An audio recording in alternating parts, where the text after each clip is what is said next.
This morning, we're going to explore events and specifically how we transformed a key branded event through an innovation we pioneered called Brands as Broadcasters.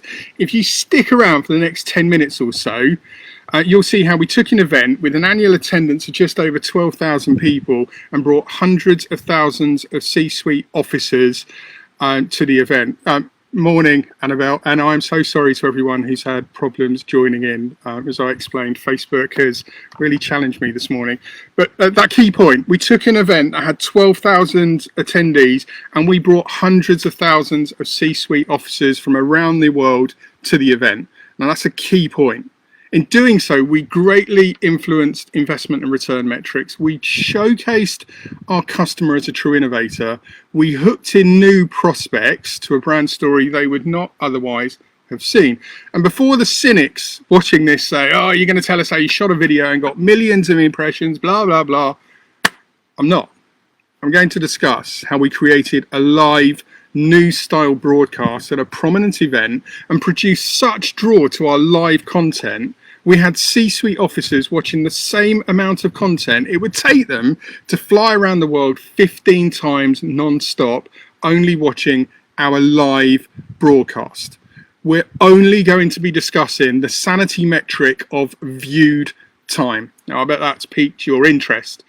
It's well documented we work with Fujitsu, the leading technology and services provider.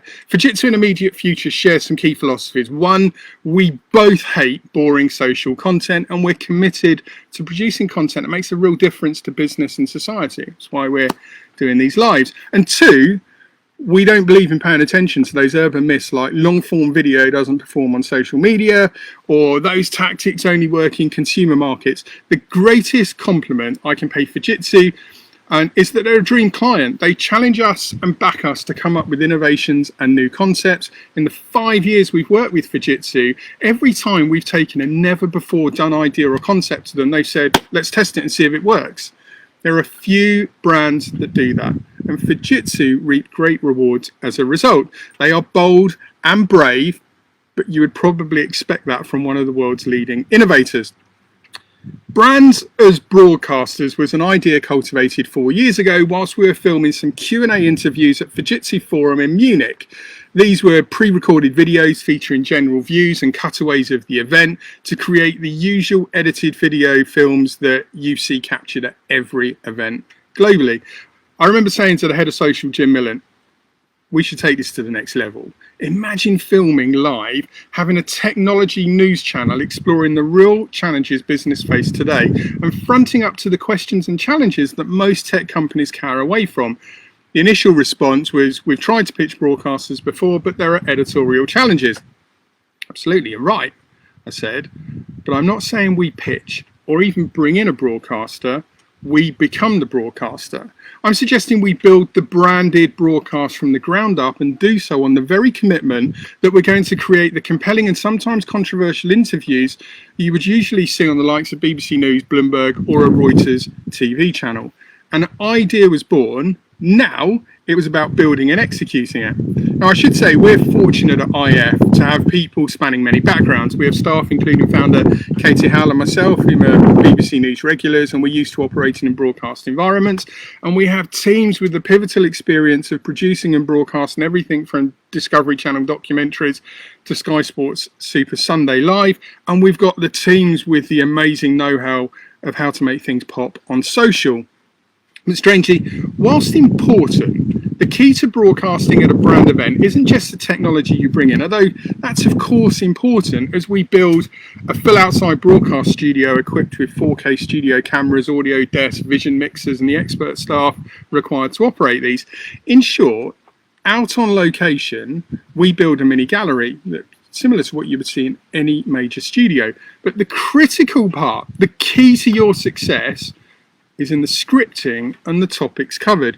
You have to mine the true issues and problems existing in business and society, the provocative or the controversial topics that weigh on people's minds, those very topics that brands all too often shy away from. Now, to help you understand what I mean, I'm going to give you an example.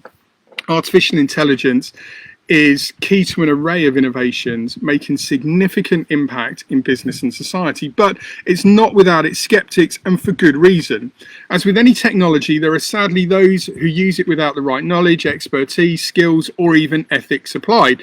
The subsequent misuse fosters distrust, and skepticism is then born.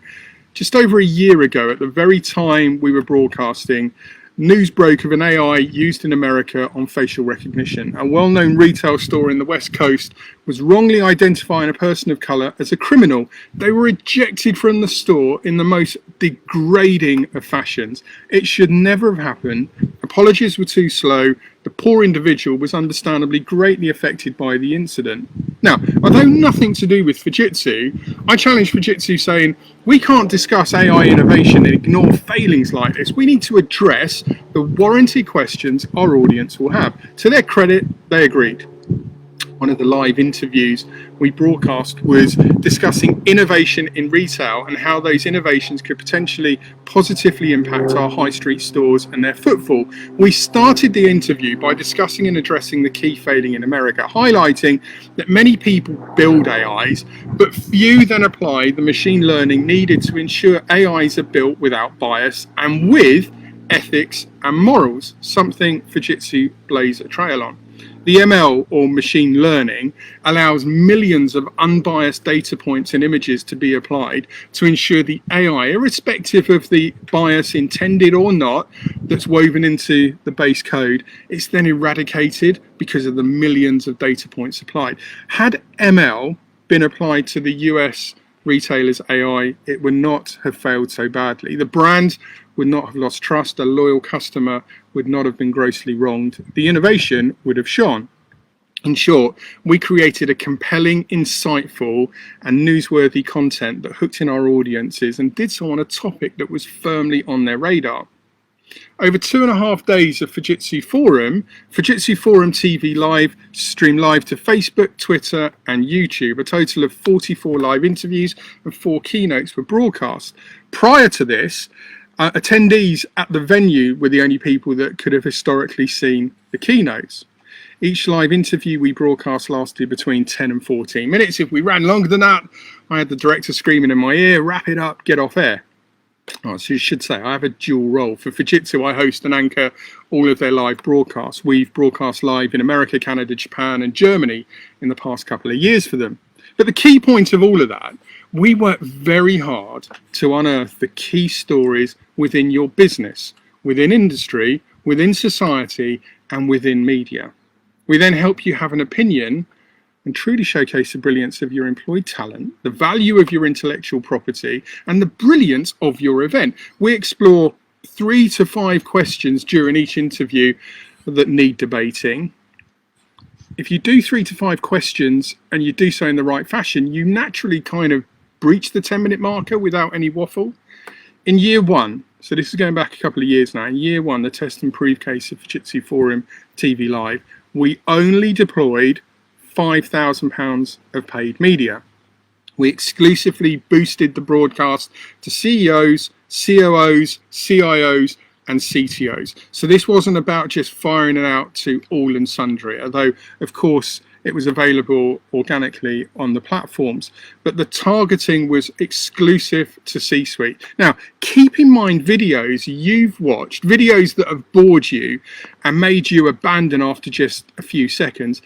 Anyone who has ever created a branded video will tell you how tough it is to retain attention. And we were aiming to keep people's attention for over 10 minutes each time and get them coming back to retain them for days.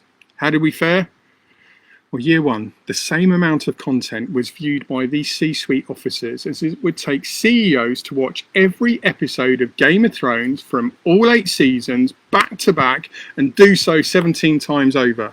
It's a heck of a binge session, isn't it? Our live content was a smash hit as it addressed key issues that resonated with them. And it offered insight into how to unlock value from those very challenges. And in doing so, moving their businesses forward. We've taken Fujitsu Forum and it's encompassed smarts and brilliance out to an audience who could not get to the Munich event for whatever reason, be it cost, attendance sign-off, workloads, yet they were the core audience relevant to Fujitsu's business and growth. A test and prove was a resounding success. Year 2, well, Fujitsu built us a proper studio in the heart of the event this time. If you go and look at any of the November 29 broadcasts, you'll see audiences congregating around the studio as we're broadcasting live.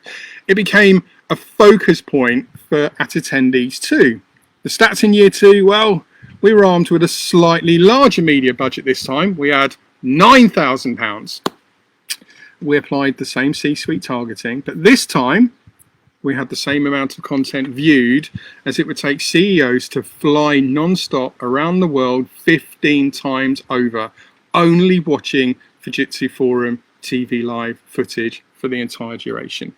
We took the content to another level. Customers joined us, representatives from the UN Sustainable Development Goals flew in, and we of course broadcast the not to be missed keynotes. In total, over 2.5 days, we broadcast another 44 interviews and 4 keynotes. Year 3, well, COVID-19 has placed a bit of a pause, but what I can say is the now 2021 calendar is already being scoped, and a live TV broadcast built for Fujitsu will be going out to more events and broadcasting from more countries than ever before.